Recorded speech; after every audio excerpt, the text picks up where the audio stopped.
Hey guys, I thought I'd make this little guide here just to help with her more advanced movement timing, a bit of a warm-up regimen that you can do before competing,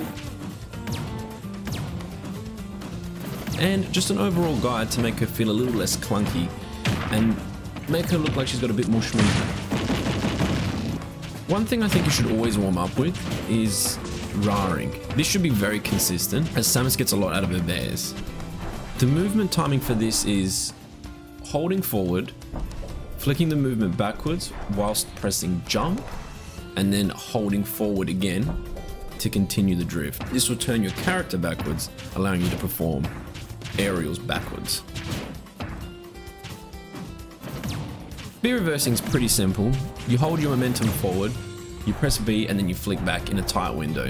This is really good because you can have opponents charging you down and it may look like you're retreating, but then you just turn around and make them eat a charge shot, which is a combo starter or potentially a kill move. B reversing in the air is very simple. It's pretty much the same timing except you add a jump before you press the B button.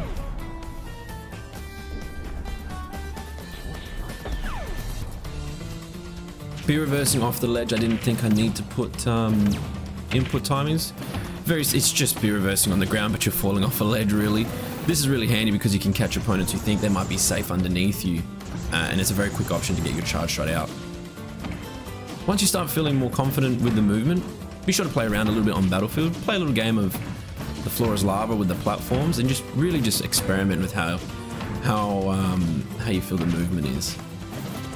Once that movement becomes pretty confident, try this little trick here. B reverse off the ledge, wall jump, and then B reverse back onto the ledge. And be sure to do it both sides. That way you know you're consistent both ways. The last technique is the wave bounce. This is probably the more difficult one to do. For this one, you got to flick your momentum forward, jump, flick your momentum back, press B, and then flick it back forward again.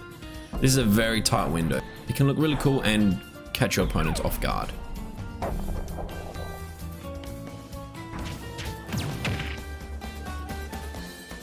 I hope you found this little warm-up guide helpful. It may have helped you with some timings that you didn't know, and it just might make it a little bit more simpler knowing and being able to visualize it. So if you guys enjoyed or found this helpful at all, please leave a like, a comment, and a subscribe as it helps the channel out. Thank you.